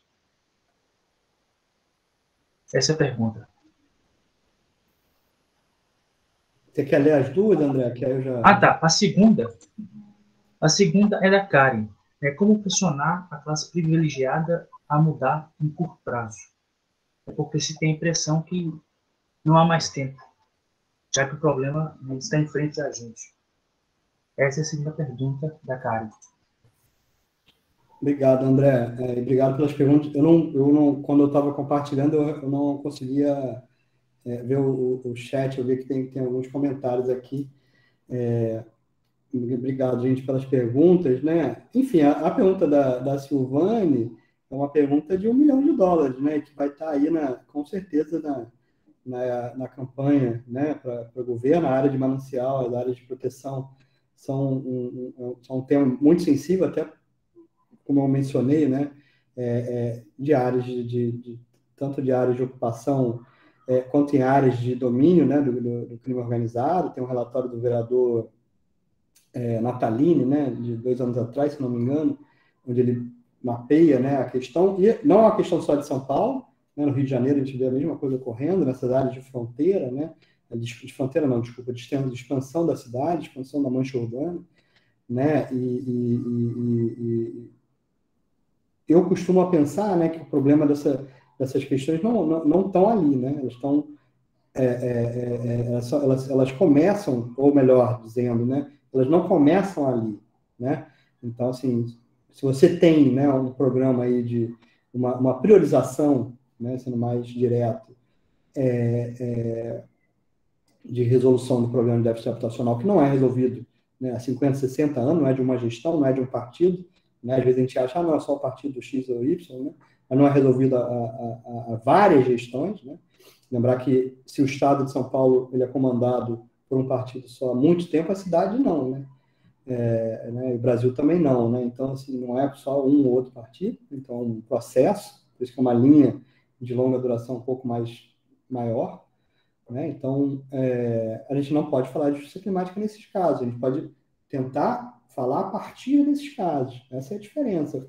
Hoje, eu não vejo que esses programas, né, como eu falei, esses planos, estão endereçando, Silvane, essa questão. Então, hoje não teria uma questão ali de já presente de justiça climática, pelo contrário, né? Quem está em área de ocupação, né, ela está mais sujeita a sofrer esses agravos, né? Então, é o contrário, né? Tá certo? Então, é uma questão sensível, né? Uma questão que não começa ali, né? E que precisa ser resolvida de 2 pontos, né? De 2 pontos ao mesmo tempo. Quando eu falo que a gente tem que, né, endereçar 2 questões ao mesmo tempo, 3 questões ao mesmo tempo, quando a gente pensa nessas políticas públicas, é um pouco isso, né? Se você mira só numa, né? Eu vou mirar só na questão, né, da remoção dessas pessoas, né, de área de preservação. Você acha que você está resolvendo um problema, mas não está, porque o problema central, né, do déficit você não está resolvendo. Está resolvendo ali, no dia seguinte vai ter outra ocupação. Né? É o que a gente vê. Né? Quem trabalha, não sei se alguém que trabalha na prefeitura, mas a gente vê isso na prefeitura o tempo inteiro. Né? Ao contrário também, não, a gente vai só criar ali uma área de proteção integral, sem a possibilidade de presença. Se você não resolver o problema da habitação, as pessoas não vão ter onde ir, aquilo vira uma área também da cidade em disputa, né? Em disputa, de novo, por grupos diversos, né? Tem grupos de milícia que vendem terras, inclusive, sem registro e tudo mais, né? Então, é uma questão sensível e, de novo, né, por ser sensível, ela precisa ser encarada, não o contrário, né? Ela não deixar de ser encarada, mas ela tem que ser encarada de... Exatamente, Silvana. Por isso que no nosso livro aqui, né, que eu vou fazer propaganda de novo, a gente achou que era importante falar das hortas comunitárias, por exemplo. Né? Na Zona Leste, a gente vê crescendo, não sei se alguém aqui mora na Zona Leste, mas a gente vê diversos exemplos aí de hortas comunitárias e como isso cria um senso, né, de uma nova relação, né, com a natureza, com o próprio consumo, com a alimentação. Pode, inclusive, significar, dependendo da sustentabilidade de uma horta, né, a própria questão de barateamento da renda, né, uma vez que você está usando um produto local, fora a questão de saúde, né? Então, tem uns nexos aí importantes para a gente pensar, tá bom? A segunda questão, né, em relação a pressionar a classe privilegiada a mudar em curto prazo também, enfim, é uma questão complexa, né, importante que a Karen traz, mas eu acho que o consumidor ele joga um papel importante, né? Quem vai estar comprando esses carros, né? Pra vocês terem uma ideia, né? Como eu falei para vocês, eu já trabalhei em algumas organizações de terceiro setor, entre elas o próprio Greenpeace, em São Paulo, né? E no Greenpeace a gente via muito como era possível mover alguns atores, mesmo que lentamente, né? Ou mesmo com dificuldade, ou mesmo parecendo ser difícil mover, mas você tem que mexer nas peças. Então, por exemplo, quando começou a ter os dados, né, que mostravam que a maioria das áreas de desmatamento na Amazônia eram preocupação de pastos e pecuária, né? Uma campanha bacana que foi realizada foi de tentar mostrar para os supermercados, falar, poxa, se você comprar a carne desse frigorífico aqui, né, você está contribuindo de alguma maneira com o desmatamento da Amazônia, né? E aí você teve uma adesão, mais do que vocês imaginam, né, de alguns setores comerciais, né, que começavam a saber, entender. Depois, enfim, você precisa de uma manutenção. Eu acho que é muito mais difícil a manutenção do que o start, né, do que a criação desses programas. Né? Porque no início ficava muito claro, né, se for da marca, não vou falar o nome da marca, mas se for a marca X, né, ela é uma carne proveniente aí da Amazônia, se não é de uma área de desmatamento, ou seja, mas o próprio rastreamento disso é complicado, como é complicado para outras áreas, né? Mas é preciso expor, né, que você não quer, né, que você não quer, que você quer sim, né, uma transição energética, mas não a qualquer custo, né? Eu acho que essa é a mensagem, né? Você não quer uma transição energética que vai perpetuar a desigualdade, né? Você quer uma transição energética que vai possibilitar um outro tipo de desenvolvimento, né?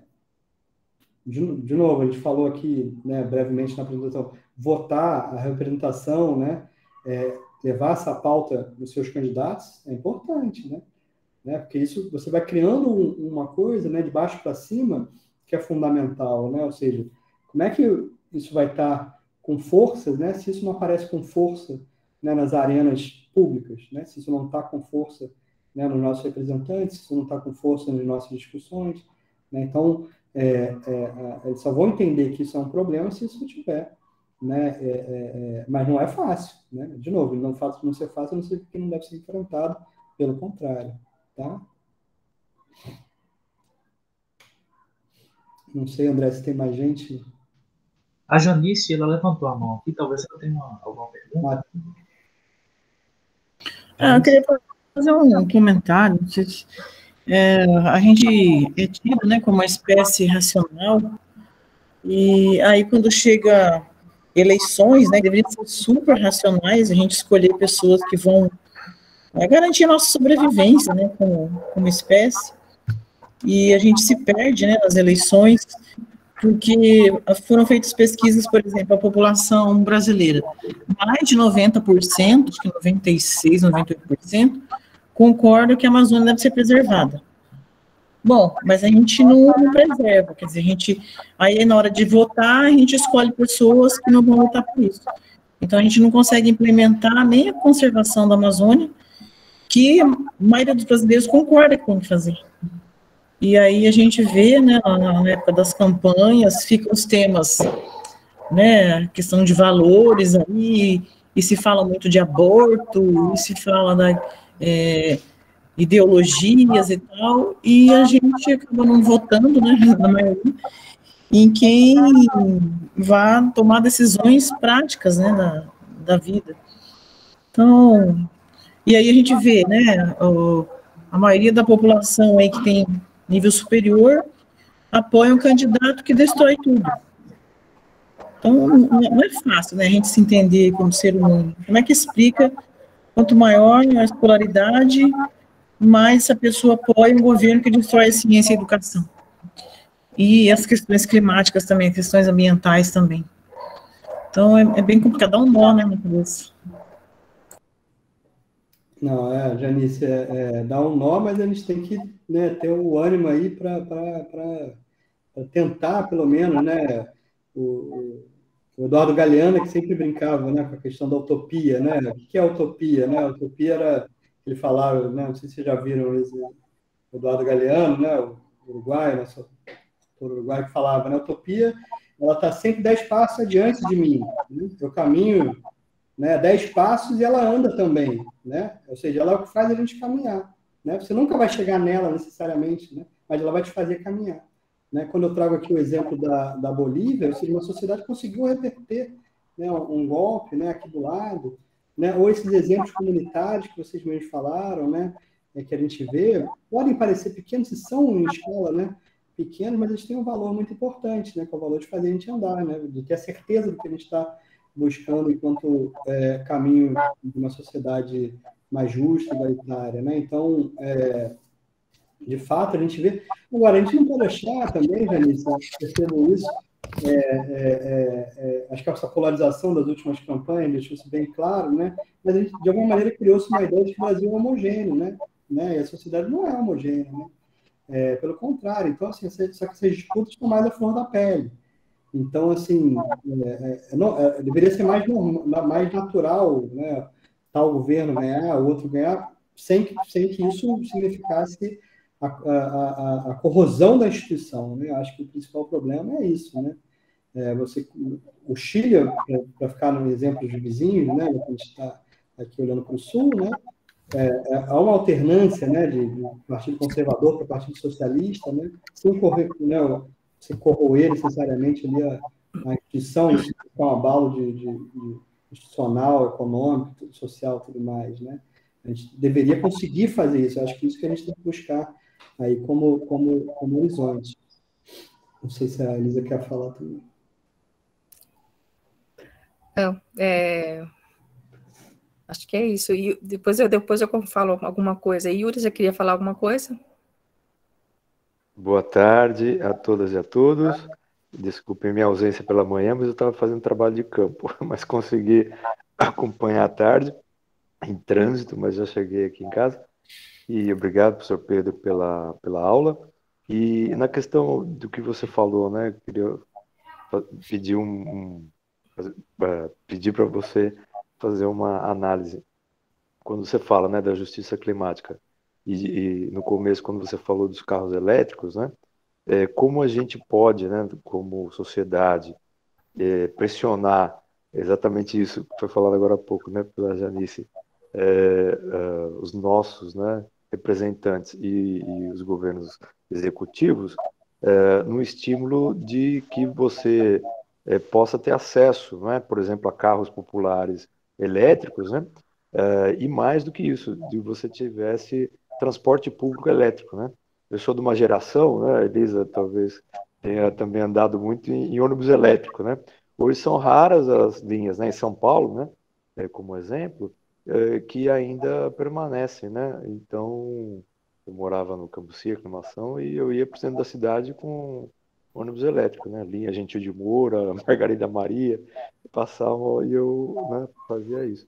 E hoje a gente vê que tem, né, esse marketing ecológico, né, para o carro elétrico, sem discutir também essa questão que a gente até teve aula semana passada, né, sobre essa questão da matriz energética, mas de onde vem, né, o minério para fazer bateria, de onde vem a energia elétrica para carregar o carro, né, como você falou aí, que alguns shoppings já têm, né, o posto, né, de abastecimento elétrico, mas e o transporte, né? Em São Paulo a gente tem, né, o metrô já ampliado, mas o trem muito ainda deficitário. Hoje mesmo alunos reclamaram da linha Esmeralda, né, que está super ruim e que, então, era nesse sentido que eu queria ouvir a sua opinião a respeito de políticas públicas que transformassem, né, esse transporte público mais poluidor e menos poluidor, né? Muito obrigado.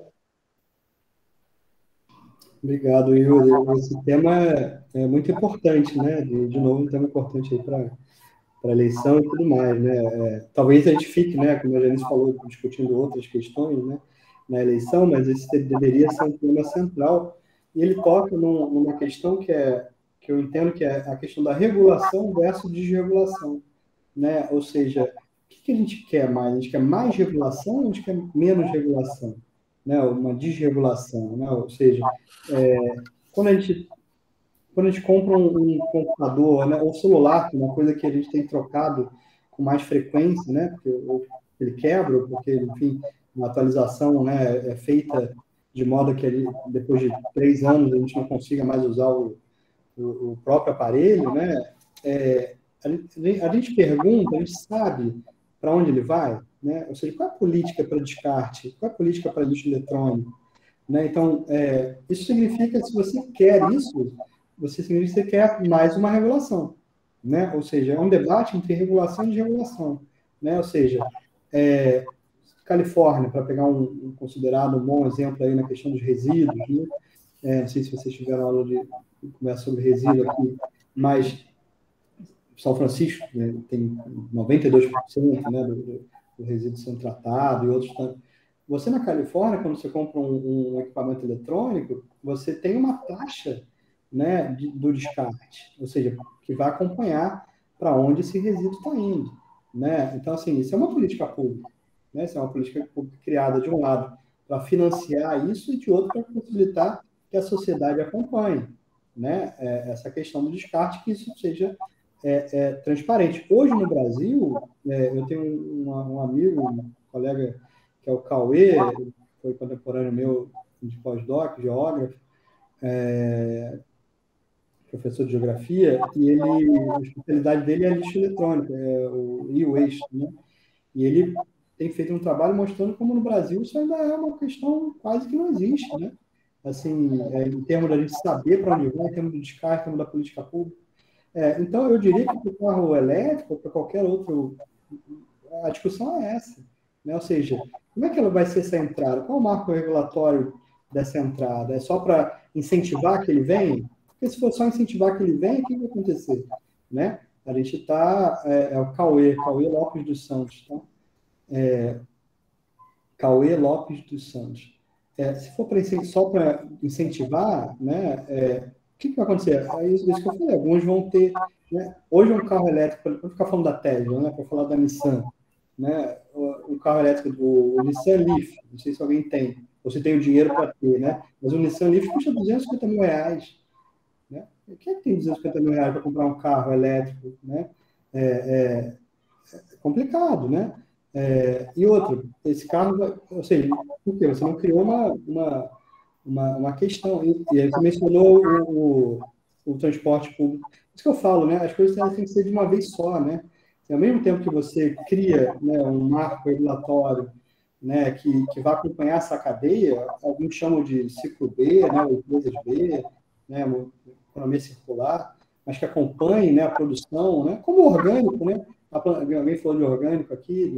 O orgânico, para você ganhar o selo de orgânico, o produto orgânico tem que ser orgânico desde a semente, né, passando pelo adubo, fertilizante que você usa.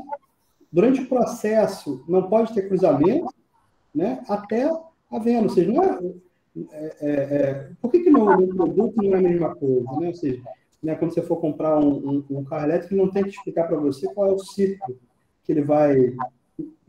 Agora, e você como consumidor, você pode pedir isso. Né? Você como legislador pode fazer uma legislação nesse sentido, né? E ela deve ser, ao mesmo tempo, ocorrer, né, em relação ao transporte público. Tem uma organização que é o IEMA, não sei se vocês conhecem, aqui de São Paulo, no Instituto de Energia e Ambiente, e Meio Ambiente, o IEMA, né? E tem uns relatórios super bacanas, e eles sempre brincam, né, na apresentação deles, que o carro elétrico ele pode fazer com que São Paulo deixe de ter um trânsito para ter um trânsito limpo, né? Se a gente investir só na troca de combustível, né? Ou seja, vai ficar todo mundo engarrafado, só que sem estar gerando, né, os materiais particulados, né? Mas vai ficar um trânsito limpo, né? Ou seja, a gente tem que investir também, né, nesse, como você falou, né? O que era o Trolley, né? O Trolleybus, né? E outros. Ou seja, as coisas precisam andar juntas, senão parece que a gente faz uma coisa e é que nem reforma de casa, né? Se você bota o móvel planejado e não troca o azulejo da cozinha, né? Depois, se você quiser trocar o azulejo da cozinha, como é que você faz, né? Vai ficar remendado, né? Vai ficar remendado, não tem como, né? Então, a sensação que a gente faz as coisas separadas, né? Eu acho que na política pública a ideia aqui é que a gente consiga unir isso da maneira mais inteligente possível, né? Quando a gente consegue fazer isso integrado, né? Com uma visão, né? O que a gente precisa fazer? O planejamento pode ajudar nisso, né? O que a gente tem que fazer? Bom, para reformar, o que é o primeiro aqui na casa? O que é o primeiro aqui?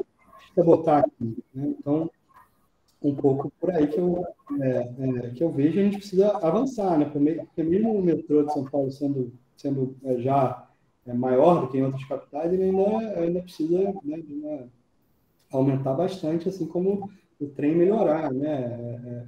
Sobretudo, enfim, algumas linhas, como você mesmo mencionou. Mas obrigado pela pergunta, Yuri. Esse tema a gente tem que levar, né? Tem que levar aí até outubro, né? Não adianta a gente esquecer dele na eleição. Acho que a sociedade também tem que aprender a cobrar mais, né? Com certeza. Vamos ver aqui, assim como não conservamos o meio ambiente, também não preservamos a história de nossos lugares, a Soraya falou. Uhum. Quando não existe políticas públicas, muito ao contrário, as áreas de mananciais sendo vendidas a preço de banana, o que fazer? Aí acho que você já falou também, um pouco.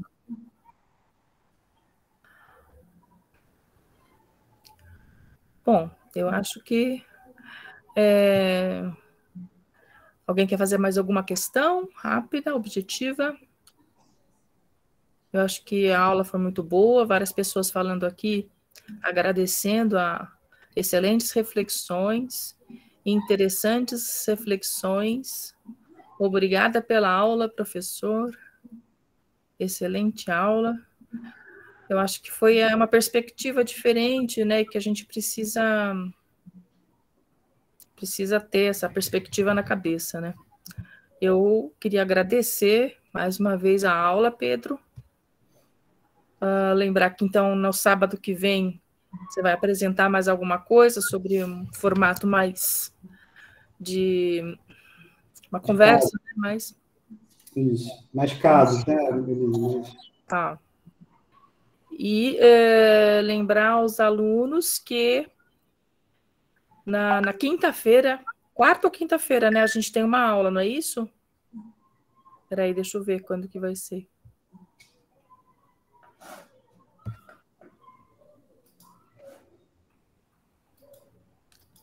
Não está aqui. É uma aula com o Carlos Nobre.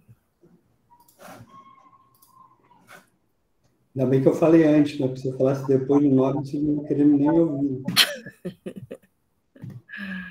Professora, aqui está contando dia 15. Dia 15. Dia 15 às 4h30. É quarta-feira? Dia 15 é quarta-feira. 11, 12, 13, 14 é quarta-feira. É porque 16 é feriado. Pois é. E ele foi mais esperto do que a gente. Ele colocou lá a aula dele na quarta-feira. Essa é a única aula de 4h30, a aula. É a única aula do dia da semana, né? Certo? Então, mais uma vez, Pedro, muito obrigada pelo aceite e pela aula também. Eu que agradeço, Liz, a oportunidade de estar aqui com vocês aí e poder trocar um pouco dessa conversa. Ok. Então, boa tarde a todos. Boa tarde a todos. Boa tarde.